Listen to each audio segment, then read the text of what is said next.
ታዲያስ ሰላማችሁ ይብዛ በድጋሚ። አሁን እንኳን ለየት ያለ ቪዲዮ ለመስራት የተገደድኩበት ወይም ለመናገር የተገደድኩበት አንድ ምክንያት አለ። ቤተክርስቲያን አገልጋዮች፣ በየመስጊዱ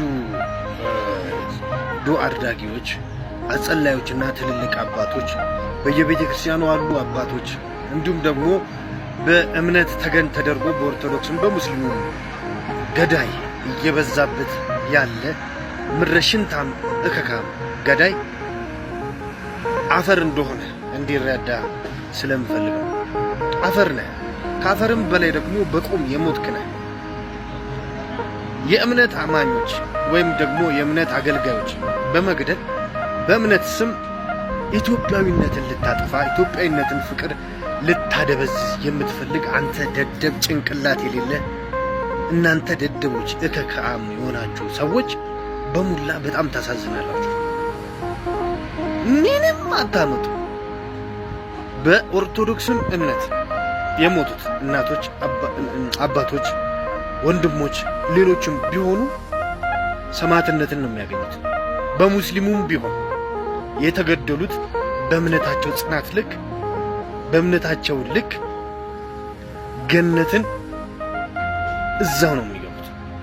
እናንተ ግን ህሊና የሌላችሁ ገዳዮች ምንድነው የምትፈልጉት? ቆይ ሰው ሰላም ሲሆን አትወዱም።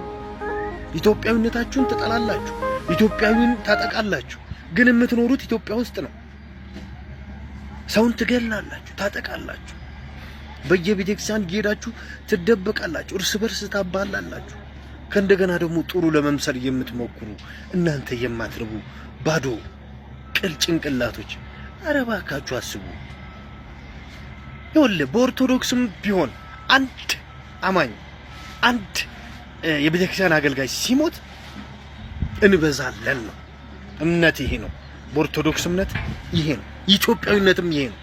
በሙስሊም ቢሆን እምነታቸው ባሉበት ሲገደሉ ይጸናሉ። ኢትዮጵያዊነት ነው ውስጣቸው ያለው። ማንም በእምነቱ በነጻነት የማመን የማምለክ የማገልገል መብት አለው። የመሞት ግን መብት የለውም። ያለ አግባብ የመሞት ፍላጎትም የለው።